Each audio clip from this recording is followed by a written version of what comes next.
الحمد لله رب العالمين ولي المتقين ناصر المستضعفين، والصلاة والسلام على النبي الأمين صاحب الخلق العظيم الرحمة المهداة للعالمين، وعلى آله الطاهرين الطيبين وصحابته الأكرمين أجمعين. أما بعد، أيها المؤمنون، في معرض ذكر قصة العبد الصالح التي قد فصلناها في خطبة ماضية، يعتذر كريم الله سيدنا موسى عليه السلام لهذا العبد الصالح ويقول: لا تؤاخذني بما نسيت ولا ترهقني من أمري عسرا. Mes chers frères, mes chères sœurs, Allah tabaraka wa ta'ala dans le Coran, alhamdulillah, met en avant des récits des meilleurs des créatures, afin qu'on puisse s'en inspirer et prendre les bonnes leçons dans notre vie de tous les jours et réussir, Inch'Allah, dans ce monde et dans l'autre. Et parmi ces histoires magnifiques, ces récits magnifiques, on avait vu ensemble le détail, ici même, de cette histoire extraordinaire entre Moïse, Moussa alayhi salam, qui a parlé à Allah tabaraka wa ta'ala, Kalimullah, et ce pieux vertueux qu'on appelle Khidr al-Khadir, traduction le verdoyant, et comment Sidna Moussa lui a présenté ses excuses en disant: ne tiens pas rigueur de mon oubli, la tuakhidni bima nasit. Ahbab Rasulillah, الله تبارك وتعالى في كتابه العزيز، الله تبارك وتعالى في كتابه العزيز يعلمنا الاعتذار ويعلمنا قبول الاعتذار. Allah tabaraka wa ta'ala, dans son livre déjà, nous apprend ces magnifiques récits où il s'agit de présenter des excuses et d'accepter ces excuses. الاعتذار إخوة الإيمان هو ليس ضعفا، بل هو من شيم الأبرار الأخيار. L'excuse, mes chers frères, mes chères sœurs, quand on a bien compris le Coran et la Sunna, ce n'est pas un signe de faiblesse. Au contraire, c'est un signe de force, c'est un signe de responsabilité, et c'est un signe d'humilité.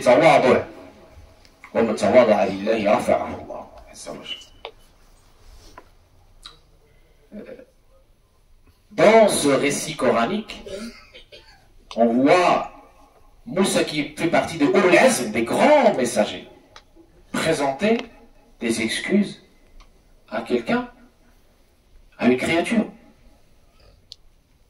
qui n'a pas son degré. Et malgré cela, il lui présente ses excuses. قال الحكماء: ماء الاعتراف يمحو دنس الاقتراف. ماء الاعتراف يمحو دنس الاقتراف. نعلم أن رسول الله صلى الله عليه وسلم يخبرنا عن ضعفنا ويقول: كل بني آدم خطاء وخير الخطائين التوابون. Nous savons tous cette maxime, ce hadith prophétique, où il est question de la faiblesse humaine. Le prophète alayhi salatu salam nous informe, nous dit: tout être humain peut avoir des manquements, des erreurs, et le meilleur des fautifs, c'est ceux qui se repentent.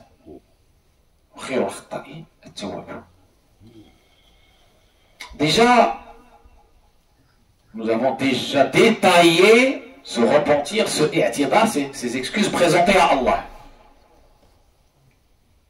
Et on l'a vu avec les histoires des prophètes qu'on fait chaque samedi, les meilleurs des créatures n'ont pas hésité à se remettre en question, à faire leur examen de conscience, bien qu'ils soient infaillibles, bien qu'ils soient les meilleures créatures, et à se remettre à Allah.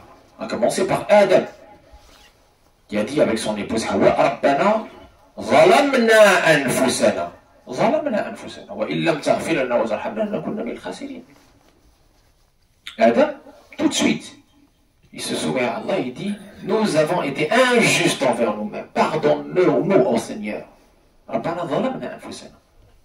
Sidna Nuh, dès que Allah lui fait montrer que son fils, Canaan, ne l'a pas suivi, l'a trahi, eh bien, tout de suite, Sidna Nuh présente ses excuses à Allah.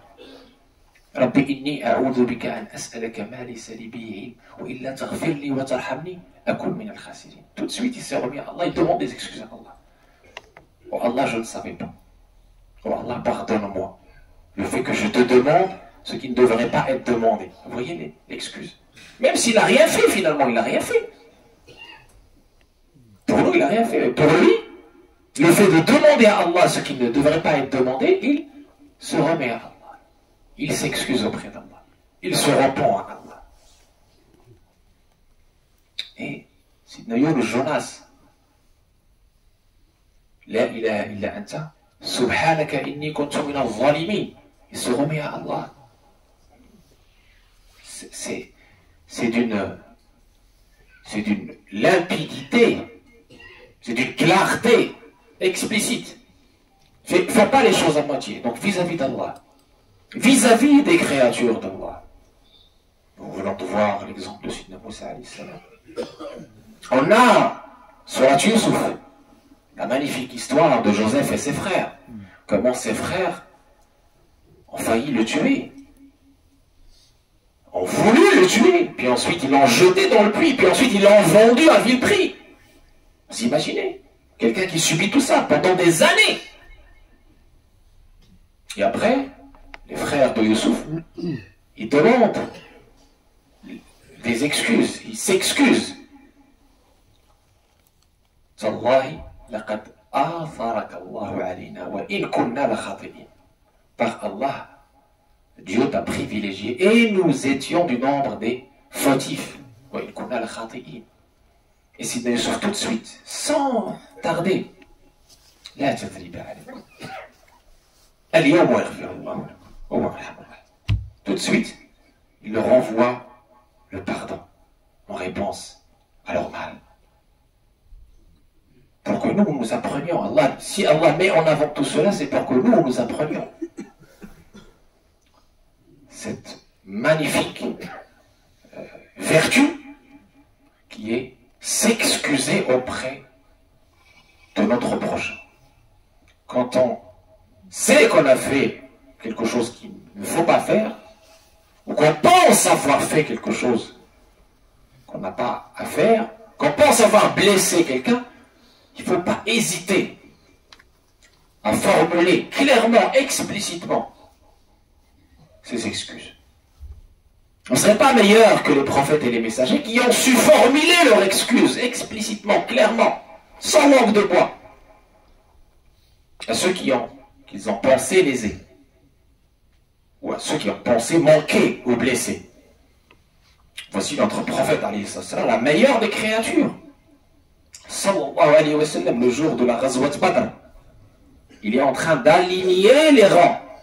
Et Sawad sort un petit peu avec son ventre. Et le prophète alayhi salam le remet, touche son ventre avec un petit bâton. Sawad, il dit au prophète alayhi salam, tu m'as touché dans le ventre. Je dois aussi faire la pareille. Et le prophète alayhi salam reconnaît, il découvre son ventre pour Sawad. Et Sawad prend ce ventre-là et l'embrasse. Et le prophète lui dit, qu'est-ce que... Et les compagnons disent, mais pourquoi tu as fait ça avec le prophète? Il dit, Sayyid Touma, il dit je vais accueillir la mort, le martyr peut-être, tout de suite. Donc je voulais que la dernière chose que je touche, c'est encore au messager d'Allah, la baraka du prophète. Et le prophète, qu'est-ce qu'il a fait? Il a prié pour lui. Le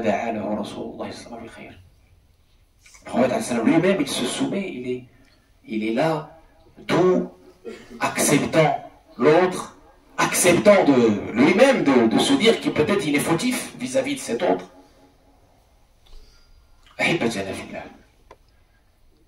الاعتذار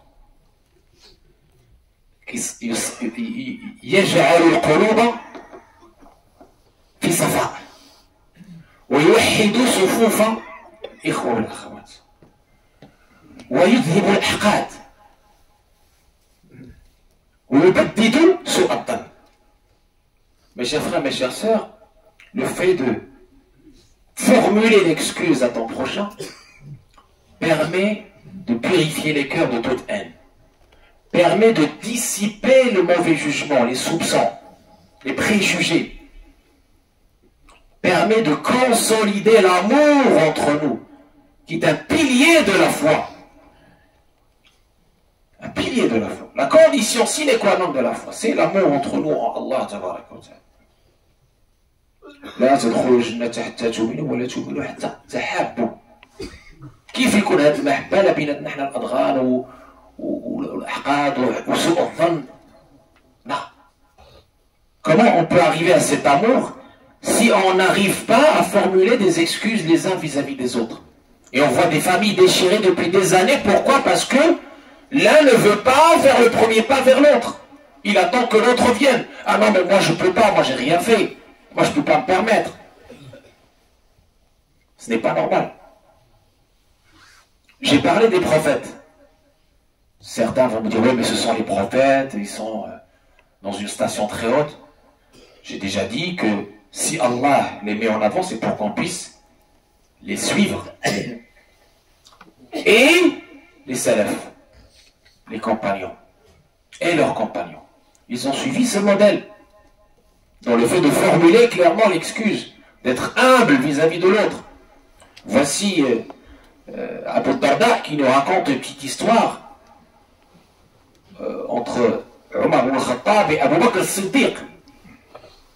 Il y a une petite friction, ça arrive. Allez,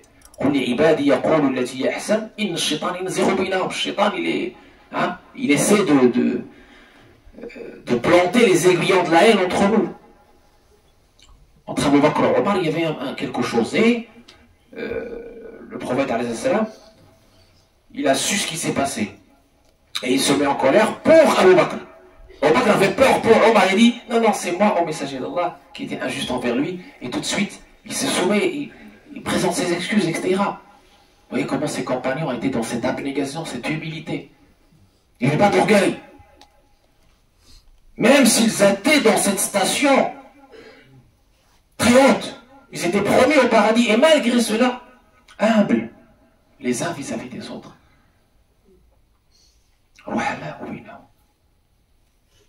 Et parmi les salafs, Sidna al-Hassan ibn Ali, qui est le fils de Sidna Ali ibn Abi Talib, il a dit, écoutez bien, c'est magnifique. C'est pas pour rien qu'ils étaient tahirin, mutaharin, c'est pour rien qu'Allah les a élevés en degrés. Écoutez bien, Hassan ibn Ali قال لو شتمني سبني أحدهم في هذه الأذن ثم اعتذر لي في الأذن الأخرى فسامحته وقبلت اعتذاره ودعوت له. Qui peut mieux? Ça demande un travail sur soi. Qu'est-ce qu'il a dit, Hassan? Il a dit, si quelqu'un m'insulte dans cette oreille, puis s'excuse dans cette oreille, non seulement je lui pardonnerai, mais je prierai pour lui. Vous voyez le degré élevé de ces gens-là. Qu'Allah nous aide à combattre notre nefs, à combattre Shaitan, et à s'élever pour qu'on puisse pardonner, s'excuser, comme Allah tabaraka wa ta'ala, comme on veut qu'Allah tabaraka wa ta'ala nous pardonne, ويعفو ويصفحوا ألا تحبون أن يغفر الله لكم الله غفور رحيم. الحمد لله الواحد بلا عدد الحمد لله رافع السماء بلا عمد الحمد لله لم يولد ولم يلد والصلاة والسلام على المبعوث بالرشاد وآله وصحبه المقتدي. أحبتنا في الله، إن الشيطان كان للإنسان عدوا مبينا. الله تبارك وتعالى عطى فرصة للشيطان باش يعتذر. قال ما لك إلا تسجد إذ أمرتك. Allah tabaraka wa ta'ala nous rapporte dans le Coran comment il a donné une chance à Shaitan, l'ennemi fatal, le plus grand ennemi de l'humanité. Il lui a donné une chance. Il lui a dit, pourquoi tu ne te prosternes pas alors que je t'ai ordonné de te prosterner? Shaitan aurait pu saisir cette chance et demander des excuses à Allah tabaraka wa ta'ala et se soumettre à Allah tabaraka wa ta'ala. Et ça serait fini. Mais au lieu de ça, qu'est-ce qu'il a fait Shaitan? Qu'est-ce qu'il a dit Shaitan? Il a dit Ana khayrun minhu khalaqtani min narin wa khalaqtahu min tin. قال اخرج منها فما يكون لك أن تتكبر فيها. Donc au lieu d'être humble, de formuler l'excuse, Shaitan, il s'est enflé d'orgueil. Il a dit, je suis meilleur que lui, tu m'as créé de feu, tu l'as créé de terre. Ne soyons jamais comme Shaitan. À chaque fois que tu présentes tes excuses à ton frère ou à ta sœur, tu es en train d'humilier Shaitan, de désobéir à Shaitan et d'obéir à Allah tabaraka wa ta'ala. Et qui t'élève en degré. Parce que l'excuse, c'est une preuve que tu veux ce qui est chez Allah tabaraka wa ta'ala. Que tu es quelqu'un de humble vis-à-vis d'Allah tabaraka wa ta'ala. Que tu as cette confiance en toi-même et cette confiance en Allah tabaraka wa ta'ala. Et enfin, accepter l'excuse de l'autre. Accueillir l'excuse de l'autre favorablement. قبول الاعتذار من شيم الأبرار. Regardez, on a dit en amont de cette khutbah, comment Sidna Yusuf alayhi salam, après tout ce qu'il a subi, c'est incroyable. Eh bien, il dit à ses frères, il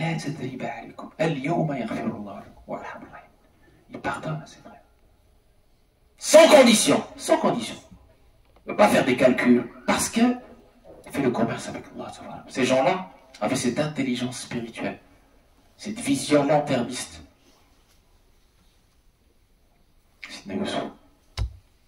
Sidna Rasulullah sallallahu alayhi wa sallam,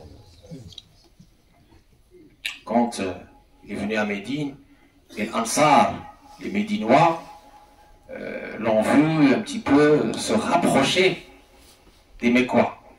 Ils se sont dit, tiens, ça y est, maintenant, il a fait sa conquête, il va revenir, c'est son peuple, c'est son village. Et le prophète s'adresse aux Médinois pour les honorer, pour reconnaître ce qu'ils ont fait pour lui et pour la da'wa, pour les mettre en avant. Et les Ansar commencent à pleurer parce qu'ils ont vu qu'ils ont dit des bêtises, entre guillemets. Que le prophète n'oublie personne. Et le prophète leur donne les excuses avant même qu'ils s'excusent. Et les honore et les met en avant. Et dans sa conquête de la Mecque, le prophète بعدما عاده وآذاه الأسد المشركين كفار قريش وبغاو يقتلوه وكذا كذا. شنو قال لهم في الآخر الرسول عليه الصلاة والسلام؟ اذهبوا فأنتم الطلقاء. Vous êtes libres, vous êtes pardonnés. C'est ce que veut nous enseigner cette belle religion, qui a comme but ultime l'amour. Cultiver l'amour, c'est un travail de tous les jours. C'est le grand djihad. C'est pas évident. C'est beaucoup plus facile de faire des actes cultuels de tous les jours. Bon, plus ou moins facile pour certains, très facile pour d'autres, mais c'est très difficile pour tout un chacun de contrer cette nefs, de combattre cette âme charnelle, de combattre Shaitan, et de s'asseoir sur son ego, sur son orgueil et de se dire c'est pas grave. Allah tabaraka wa ta'ala me donnera mieux. Allah tabaraka wa ta'ala m'accueillera dans son haut paradis. Pour cela, je pardonne. Pour cela, je m'excuse quand je sais que j'ai fait un manquement ou je soupçonne avoir fait un manquement. Je n'attends pas que les choses soient venues. Et j'accepte le pardon des autres. Pour que je puisse consolider la relation. Pour que je puisse, Inch'Allah, être parmi les élus qui rentreront au paradis sans jugement. Sans jugement. Il y a les qui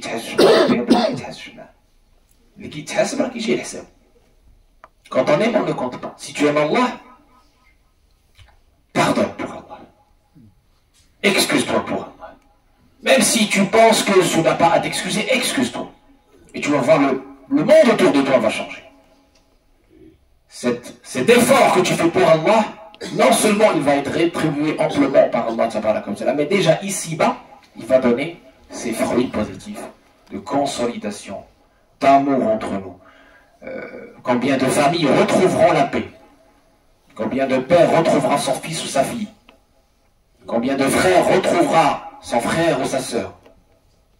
Et combien de temps sera gagné? Parce que le temps est impitoyable. Le temps est précieux. Donc en sortant de cette mosquée, mes chers frères, mes chères sœurs, faisons la paix en nous-mêmes et essayons de présenter nos excuses à qui on a pensé qu'on a offensé. Comme ça, les cœurs seront, bi'idnillah, remplis d'amour d'Allah, purifiés. Et nous pourrons, bi'idnillah, cheminer avec sérénité. Et Allah acceptera de nous le peu qu'on va faire. Allah nourrira notre cœur par son amour. Allah tabaraka wa ta'ala نجعلنا من الذين يستمعون القول فيتبعون احسنه اولئك الذين هداهم الله اولئك هم المهتدين اولئك هم المهتدون اللهم ات نفوسنا تقواها وزكها انت خير من زكاها انت وليها مولاها اللهم اصلح ذات بيننا اللهم ارزقنا المحبه فيك فيما بيننا يا ارحم الراحمين اجعلنا متحابين فيك متبادلين فيك متزاورين فيك متعاونين على البر والتقوى يا ارحم الراحمين. qu'Allah tabaraka wa ta'ala on donne cet amour en Allah tabaraka wa ta'ala entre nous, qu'Allah tabaraka wa ta'ala nous aide à nous réconcilier, nous aide à nous excuser, nous aide à bannir tout orgueil, à être humble pour Allah tabaraka wa ta'ala et à consolider nos relations avec notre prochain. Et qu'Allah fasse de nous les meilleurs ambassadeurs de cette belle religion par l'être et le paraître, par la beauté de notre comportement, par le bel agir, par le sourire, par le service des intéressés. الله يرحم موتانا الاخ عنده الميت الله يرحمه ويوسع عليه جعلوا في العليين مع النبيين والصديقين والشهداء والصالحين وسلم عليهم رفيقا. الله يرحم موتانا يشافي مرضانا اللي عنده المريض الله يشافي ويعافيه. اللهم رب الناس ذي الباس شفي الشافي شفاء لا يغادر سقما ولا يبقي الما عافي موتانا اقضي حوائجنا يا ارحم الراحمين لا جعل فينا ولا منا ولا معنا شقيا ولا محروما. اختم لنا بالخاتمه التي ختمت بها لانبيائك واصفيائك واوليائك. اختم لنا بالحسنى والزياده. هذا وكثير من الصلاه والتسليم على مكثره الصلاه والسلام يعني تحط الغزار وتنال منازل الابرار وترفع الدرجات وتستجاب الدعوات. ان الله وملائكته يصلون على النبي يا ايها الذين امنوا صلوا عليه وسلموا تسليما. اللهم صل على سيدنا محمد وعلى آل سيدنا محمد كما صليت على سيدنا إبراهيم وعلى آل سيدنا إبراهيم وبارك على سيدنا محمد وعلى آل سيدنا محمد كما باركت على سيدنا إبراهيم وعلى آل سيدنا إبراهيم في العالمين إنك حميد مجيد. قوموا إلى صلاتكم يرحمكم الله.